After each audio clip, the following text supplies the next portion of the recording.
aula hoje a gente discutir o que é filosofia, né? E também o que seria o ensino de filosofia. Qual a concepção de ensino de filosofia vinculado à definição do que é filosofia. O que a princípio levou os homens a fazerem as primeiras indagações filosóficas foi, como é hoje, a admiração. Entre os objetos que admiravam e que não podiam explicar, aplicaram-nas primeiro aos que se encontravam ao seu alcance. Depois, passo a passo, quiseram explicar os fenômenos mais importantes, por exemplo, as diversas fases da Lua, os movimentos do Sol e trajetos dos astros e, finalmente, a formação do universo. Ir à procura de uma explicação e admirar-se é reconhecer o que se ignora. Portanto, se os primeiros filósofos filosofaram para se libertarem da ignorância, é evidente que se consagraram à ciência para saber e não com a vista à utilidade. O finalzinho já toca na questão que é muito atual da filosofia, que é para que serve a filosofia. Ele responde aí, ó, eles estavam querendo deixar de ignorar algumas coisas, né, e não exatamente com vistas em uma utilidade. Eu achei legal a questão do maravilhamento, que se maravilha diante das coisas que você não conhece. E você se maravilha também com o próprio conhecimento. A filosofia torna o comum algo maravilhoso também. Acho que a filosofia desse tempo, né? Um tempo mais calmo, um tempo da admiração, né? Para o Platão e para o Aristóteles, né, a filosofia antiga clássica, a primeira virtude do filósofo, né? Ela é a atitude filosófica. É uma condição de possibilidade para a atividade filosófica, né? Mas a atividade filosófica, né, você começa às vezes do mais simples, né, do mais básico, aquilo que está ali, você vai complexificando. Próximo, exatamente. Você vai complexicando. Então essa questão mais complexa já exige um conhecimento mais aprofundado, né, inclusive mais rigoroso, etc. Então, saber científico a gente pode dizer que existe, porque a gente tem a tecnologia que aproveita o saber científico em função de um resultado pragmático, um resultado utilitarista. Saber artístico. O saber artístico, você tem o artesanato, você tem as coisas práticas que as pessoas usam. Você precisa de uma panela, você precisa de um prato, você precisa de uma caneca. Olha pra onde isso vai indo. Assim.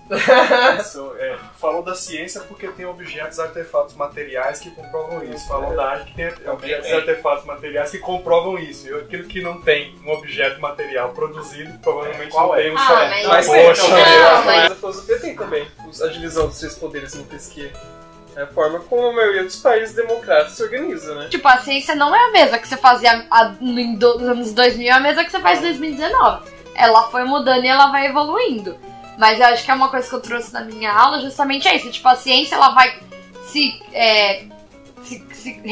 reconfigurando e ela vai silenciando o passado dela. A filosofia não, ela vai se reconfigurando, mas ela sempre vai trazendo o passado dela à tona. Se abandonar a ingenuidade e os preconceitos do senso comum for útil, se não se deixar guiar pela submissão às ideias dominantes e aos poderes estabelecidos for útil, se buscar compreender a significação do mundo, da cultura, da história for útil, se conhecer o sentido das criações humanas, nas artes, nas ciências e na política for útil, se dar a cada um de nós e à nossa sociedade os meios para serem conscientes de si e das suas ações numa prática que deseja a liberdade e a felicidade para todos for útil, então podemos dizer que a filosofia é o mais útil de todos os saberes que os seres humanos são capazes. É um projeto apresentado pelo Ancine e tudo mais e tal, é sério, documentário, eles vão lá entrevistar as pessoas, ver o tipo de preconceito que rola, o tipo de vida que essas pessoas têm e tal, quer dizer, é uma coisa que precisa ser discutida. Mas o Bolsonaro não quer que discuta esse assunto. Para ele, o Brasil é uma ilha da fantasia, onde essas coisas não acontecem. É uma negação e uma anti-admiração da realidade, você não se toca, você finge que aquilo não existe, e você vai criando sua própria fantasia, e você vai negando os outros. Impondo essa fantasia a todo o conjunto da sociedade, né? Agora, vem com essa ideia de que não, meu mundo tem que ser desse jeito, não pode falar de negro, não pode falar de gay, não pode falar de não sei o quê. Então, no Brasil, a partir de hoje, não tem desmatamento, não tem fome, não tem um monte de coisa que todo mundo vê na rua todo dia e ele fala que não tem. Para quem ele está falando isso? É justamente o que a gente falou no início, né? Que é a questão da admiração. Porque o que o Bolsonaro faz?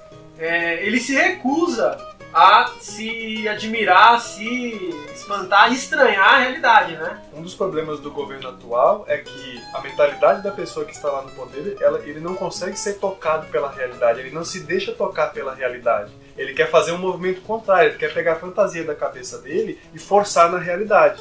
Ele não se espanta com o mundo. Ele não se espanta, ele não se admira, ele não se deixa tocar e por isso mesmo ele não faz as perguntas de ter curiosidade de saber quem são e se colocar na relação. É quase uma pessoa que não está no mundo.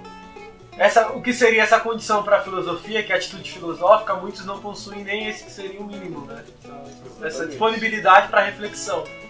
E aí que entra também uma questão básica da filosofia, que é a diferença da filosofia para a doxa. Por que é a doxa? É uma palavra grega, né? Que significa opinião irrefletida. A filosofia ela vai ser assim, combate da doxa, da opinião irrefletida, né? Então desde o Aristóteles, quando ele fala do animal político e tal, você tem o objetivo de viver na polis, de viver em sociedade, em comunidade, em última instância, é viver e viver bem, né? Basicamente, o fundamental da filosofia, na verdade, que é o desenvolvimento de capacidades cognitivas. Eu acho que, em termos de capacidades cognitivas, a filosofia ela faz com que 2 ou 3 sentidos do corpo fiquem muito aguçados. Você enxerga muito bem, ou pelo menos eu experimento a filosofia dessa maneira, você começa a enxergar as coisas de uma outra maneira, você consegue ouvir de uma outra maneira e você consegue falar de outra maneira. E que maneira é essa? É encontrar os meandros da coisa assim que sem um filtro você não pega. E a própria questão do historicizar também, ou da história da filosofia, que era uma história intelectual, das ideias. Ela é necessária para você fazer o filosofar, né? No sentido de que você precisa proceder a partir de exemplos, né? E aí tem uma frase do Isaac Newton que ele fala o seguinte, né? Assim, se eu vi mais longe foi por estar no ombro dos gigantes. E não é por acaso que junto com a proposta de ensino de filosofia tudo você vem justamente educação doméstica, ensino EAD, que é fomentar justamente o individualismo. E aí, qual a grande questão que eu queria trazer para vocês, na verdade, que é a dimensão pública e ética do ensino de filosofia. Dimensão pública em que sentido? Que a escola, a verdadeira função da escola é proporcionar, né, recursos para que as pessoas possam renovar a sociedade.